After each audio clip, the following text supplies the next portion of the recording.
전순신 전 그 국가수사본부장 임명자 때문에 국민들의 분노가 굉장히 야기돼서 장관은 사과했습니까? 제가 구조적 문제이긴 하지만 하고 반복될 수 있는 문제긴 하지만 부처의 장관으로서 깊은 책임감을 느끼고 국민들께 죄송하다는 말씀을 드렸고요. 지금도 같은 생각입니다. 어떤 부분이 잘못됐나요? 검증 과정에서? 구조적으로 보면 이거는 다시 반복될 수 있는 구조입니다. 잘 아시다시피 판결문을 지금 볼 수 없는 구조고요. 그리고 학적부로 볼 수 없는 구조이기 때문에 이것을 이 검증 과정에서 객관적인 본인이 인정하지 않는 이상 알 수 없는 구도였고 경찰 세평에서도 걸러지지 않았던 부분이었기 때문에 구체적으로 지금 같은 시스템이라면 반복될 수 있는 문제라고 생각합니다. 그렇지만 국민들께서 보시는 눈높이에서는 이거 부족하다고 보시기 때문에 그 점에 대해서 제가 책임감을 느낀다는 말입니다. 사과를 하는 것은 시정하고 잘 앞으로 하겠다는 뜻 아니에요? 그런데 장관은 또 발생할 수밖에 없다? 그럼 또 사과하면 끝납니까? 그러니까 어떤 시스템을 어떻게 고쳐야 이런 일들이 벌어지지 않을까요? 자, 말씀드리겠습니다. 말씀드리고 싶은 것은 위원님도 검증 업무를 담당해 보셨으니까 잘 아시겠습니다만 인사검증이라는 게 본인의 동의와 본인의 말을 많이 의존하게 되거든요. 그리고 그 인사검증의 강도를 무한대로 높이게 되면 사찰이라든가 정치적인 정보 축적, 활용의 문제가 생깁니다. 그리고 개인정보법상의 문제도 생기고요. 반면 그 강도를 낮추게 되면 그물이 성기게 돼서 그걸 빠져나가게 되는 문제가 생기죠. 그 중간에 접점을 찾아야 하는데 지금 시스템하에서는 과거의 경우에도 예를 들어 2017년 안경환 사안이라든가 이런 경우에도 청와대는 판결문을 보는 것 자체는 위법이고 본인이 얘기하지 않았으니까 모른다고 했습니다. 그 시스템은 지금도 유지되고 있거든요. 지금 그 부분에 대해서 저희가 대통령실과 함께 뭘 준비하고 있냐면 법원행정처로부터 어떤 일정한 범위 내에서는 판결 열람을 할 수 있는 부분이 가능한지에 대해서 지금 얘기를 진행 중이고요. 그리고 사전 질문지라든가 볼 수 있는 범위라든가 이런 부분에 대해서 동의의 범위를 넓히기 위한 방안을 준비하고 있다는 말씀드립니다. 당연히 뒷부분을 해야 되는 거죠. 구조적이라 하면 안 되고 고칠 수 있는 부분을 고쳐야 되는데 저는 그런 것으로 되는 게 아니고요. 예. 기본적으로 지금 법무부가 하고 있는 1차 검증 기간 또 대통령실이 하고 있는 2차 검증 기간 이것 때문에 안 된다고 생각을 합니다. 왜냐하면 이 검증 역시 굉장히 전문성입니다. 1차 자료를 수집할 때 숙련된 전문적인 이 검증 요원이 자료를 수집하면서 인터뷰를 한다든지 질의를 한다든지 등등을 하면 누락되어 있는 것도 충분히 찾아낼 수가 있고 그런 가능성의 영역이 넓어지거든요.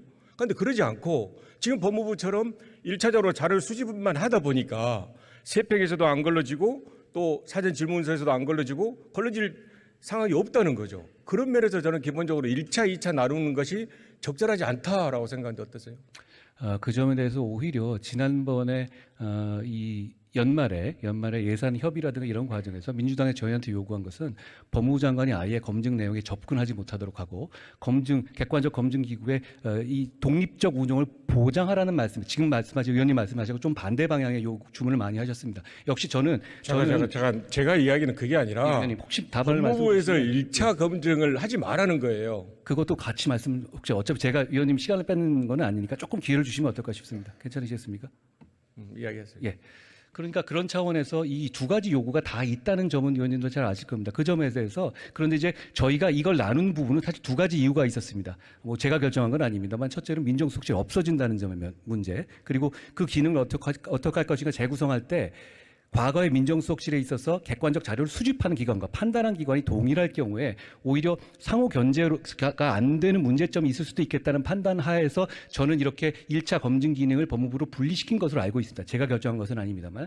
그리고 그 점은 외국의 경우에도 비슷합니다. 제가 FBI 말씀드렸습니다만 FBI도 비슷하게 하고 있고요. 그 점에 대한 장점도 있다고 생각합니다. 다만 의원님도 그 점에서 경험이 굉장히 많으시기 때문에 그걸 같이 놓고 한 사람이 차고 앉아서 여러 가지를 다 볼 수 있다면 그 그물의 정도가 더 촘촘해질 수 있다는 점, 그건 저도 인정합니다.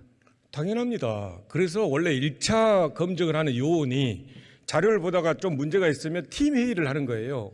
팀 회의를 하다가 다시 문제가 있으면 10명, 20명 전체 공직기강 비서관실에 회의를 해서 결론을 내리는데 그런 시스템이 잘 안 돼 있다라고 말씀을 드리고 지금 다른 나라에는 이미 많이 틀립니다. 근거도 틀리고 실정법에 또 처벌 조항이 있는지 많이 틀리기 때문에 이야기를 해서는 안 되고요. 계속 이야기를 드리면 법무부에서 인사검증을 하는 근거도 약하다. 법무부 업무에 정부조직법상 없는데 왜 인사검증을 하느냐라는 것이 있고요. 더 나아가서는 법무부가 과연 이런 우월적 지위를 가질 수 있냐, 검증이라는. 왜냐하면 헌법재판관도 이제 해야 될 거고요. 만약에 앞으로 총리를 지금 이제 잘하고 계시지만 총리를 새로 한다면 역시 검증 대상이 되고요. 법무부가 그걸 하는 게 맞냐라는 문제도 있고 이런 공직에 또 우려가 있습니다. 이 인사에 대한 이런 중요한 정보를 법무부에 주물러 인해 가지고 법무부가 앞으로 수사나 이럴 때 활용할 수도 있다. 과연 법무부가 이 기록을 어떻게 그동안 대통령실에서 대통령 기록물 법에 의해서 하고 있던 것 등을 잘 해왔었는데 법무부에서 이걸 잘할 수 있냐 이런 우려가 많이 있는 거거든요. 그래서 저는 결론적으로 법무부의 인사검증 1차를 하는 것은 효율성이나 법적 근거나 실용성 측면에도 맞지 않다. 그래서 잘못된 시스템을 지금 1년 했으면 바꿔야 된다라고 이야기하는 거죠. 어떠세요? 예. 지금 시작한 지 얼마 안 된 얘기고 지금 의원님께서 말씀하신 문제점에 대해서는 저희가 출발할 단계부터 굉장히 많이 국회에서도 논의가 있었던 부분입니다. 먼저 법적 근거는 뭐 반복합니다만 민정수석실과 마찬가지로 대통령령과 이 관련 법에 의해서 진행된 것이니까요. 법이 없다는 것은 좀 동의하기는 어렵고요. 우월적 지위라는 부분도 사실 말씀하신 것처럼 저희가 그런 것을 차고 앉아서 하는 게 아니라 객관적, 기계적 검증만 하는 거기 때문에 객관적, 기계적 검증으로 어떤 우월적 지위가 생기는 것은 아닙니다. 정확하게 말씀드리면 법무부 장관 같은 경우는 제가 보고받는 거는 장관 좀 짧게 하시죠. 예, 저도 죄송합니다. 중복된 이야기를 많이 알아요. 그러니까 제가 중복되지 이야기했던 않습니다. 것에 예. 제가 문제 제기한 것만 대답을 하는 걸로 하세요. 답을 하고 있습니다. 예. 그리고 거기에 대해서 이렇게 되는 경우에는 우월적 지위가 될 여지는 없다는 점을 다시 한번 말씀드리는 것이고요. 그리고 수사에 관한 부분에 활용되지 않는 것, 그거는 그렇게 활용하는 순간 바로 범죄가 될 것이고 그런 문제 때문에 지금 사무실 위치도 별도로 빼놨고 지금 어떤 종류의 교류도 하고 있지 않다는 점을 말씀드립니다. 시행령의 근거라는 건 아니죠. 제가 말씀드린 것은 시행령이 없다는 게 아니고 실질적으로 근거가 없다. 좀 더 이 인사검증을 하기 위해서 모법이라든지 아니면 정말로 법무부에 그런 기능을 줘야 될 그런 것들이 부족하다 이야기를 하고 있는데 시행령이라 말씀을 드리면 안 되고요. 또 하나 이제 가장 크게 문제는 아까 견제와 균형을 이야기했는데 정말 견제와 균형이 무너져 버린 거예요. 인사 추천을 누가 합니까?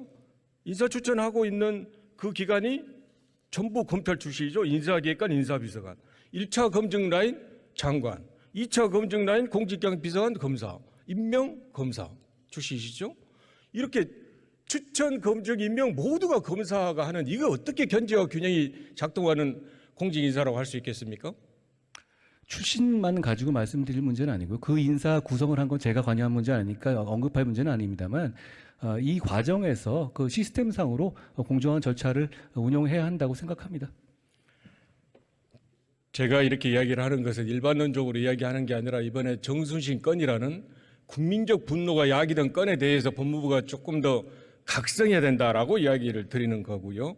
그래서 저는 결론적으로 이번 인사 실패는 1차, 2차로 분리된 윤석열 정부의 인사검증 시스템이 때문에 발생했다.